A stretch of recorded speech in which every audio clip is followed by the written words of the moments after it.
نور په اوښکو کې دردونه راټوکېږي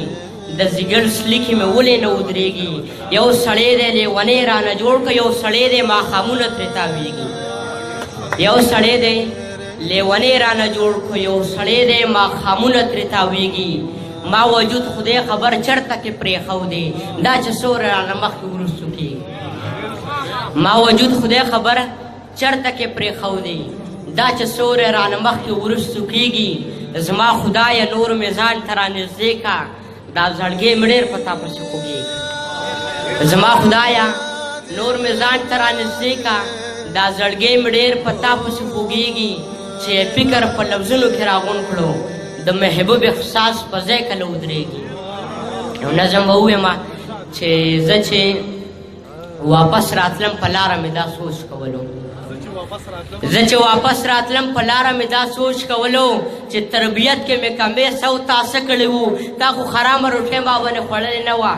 ستا د دیاړو ګټه و ستا د تکلیفونو ګټه خو هغه ورځ راته خو م یاده ده چې تا نه بغیر زه به د مور په منې کولو خو په وره کې ناست وم چې ته دیاړۍ نه واپس راشي ما دوکان ته بوځې چې ته بسکټ راکې او زه دنه پاپړ غواړم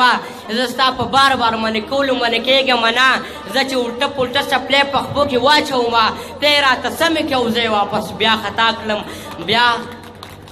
اکبر لالا بیا په ټیغ ټیغ د ونې سر کې د کارغه په نامه چې بابا جانا د دې تورې مرغۍ څه نامه ده ته مې راجوګ کړې چې بچې بچې دا بچې کارغه دی که نه زه داسې سل ځله تپوس نه بیا وکړم ته ستړی کېږې نه او ما له جوابونه راکې لاسونه ځمکه باندې کېږدې ما په شا کړې ځان ته ته ځان نه اس جوړ کړې او ما ځان ته سلطان وګرځې یا چې دیاړۍ نه واپس راشي نو بیا چغې ووې چې محبوب جانه محبوب جانه بچې زر راشه څیزونه واخله ته چې خرڅ راوړې کیسر صاحب ته چې خرڅ راوړې او زه درنه خرڅ څه واخلم زه ستا په مخ باندې جنت جنت خواږه ووینم چې به د سکول ته په شا بوتلم نو وبه دې ویل چې د سړک نه به زما نه بغیر نه راوړې که بچې مړ شولې نو زه به در سره مړ شم اوس چې ته وټوکېږه ښځه راته غوږ کې وایي چې دا بوډا لرې که د سره په غم اخته یو زمونږ بچي د ده ټوخي سره د خوب نه پاسي تمامه شپه په کټ کې نیغ ناست وي او چغې وخي کله یې خپې غوږېږي کله یې په سر درد وي مونږ ترې تېښتې له راغلي و دې ورک که چېرته د بوډاګانو کور کې جمع که چې بیا رانه شي زه چې واپس راتلم په لاره مې دا سوچ کړو چې محبوب جانه خپل بابا د چا ته پرېښودلو چې محبوب جانه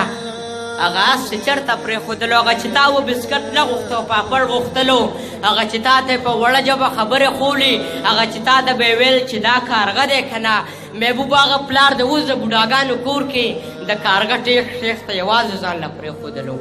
د کارغه ټیخ ټیخ ته یوازې ځان له